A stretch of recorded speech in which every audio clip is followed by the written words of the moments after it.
Hey folks, you may have noticed in the last couple months and weeks that things have gotten a tad snug in our parking lots, our hallways, our classrooms, and the sanctuary during our morning services. This past Sunday was particularly challenging, and we are doing some things to address that. But isn't it amazing to see all these crowds of people who will walk a fair distance and sit shoulder to shoulder for something other than a football game? As our Phase 1 building project wraps up over the next number of months and our parking gets replaced and expanded, we do anticipate a number of Sundays where things could be quite tight. Now, there are a couple things that we as a staff are working to do to address this. Phase 2 of our reunion initiative will expand our sanctuary and add 200 more seats. However, before we can get underway with that phase of the project, we will need a bit more money coming in. So, in the short term, here are the things that we are doing to address some of our space needs. First, we created a 12:30 service to help make space for more folks to come be part of our church. Second, we have put together a parking team, and we are continuing to tweak our plan to help folks cross the parking lot safely and to find the open spaces. Third, we will soon have a couple of new entrances, which will be available at the light at Pauline, which will make getting in and out of the parking lots much, much easier. And then fourth, once our new building is completed, which is projected to be February, we are working towards having a secondary worship venue space right here in our building.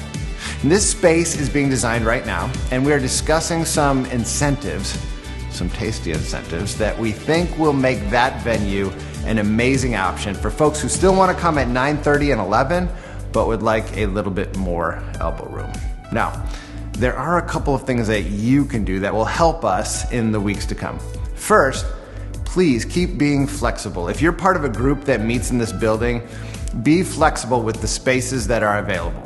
With the great weather, we've been having some of our groups choose to meet in the pavilion in the courtyard, which is an amazing option.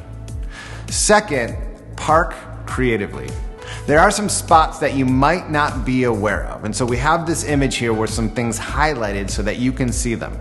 For example, the parking lot across the street, the owner of that parking lot has graciously allowed us to park there, so you can use that. Also, you can see some parking along the grass on the drive coming in, some parallel parking along our drives, including the very long drive that goes around the gym in the back. This last Sunday, I was the only one who parked back there. Feel free to park in any of those areas if you cannot find a different parking spot. Third, maybe start a new tradition and come to our 12:30 service. Maybe you didn't realize this, but the worship team and the preacher are at their very best when we've had a couple practices. You see, we get all of our mistakes out on the earlier services. Honestly, the 12:30 is a wonderful group of folks, and it's been so nice to worship together and to have a little bit more space and a little bit more time to talk and connect after the service. So start a new tradition, sleep in, eat brunch, and then come hang out with us at our best. Listen, we love seeing all of you each week, so don't stay home.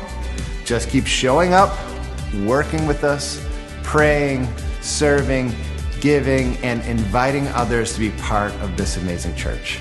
We are so thankful for what God is doing in our city and beyond.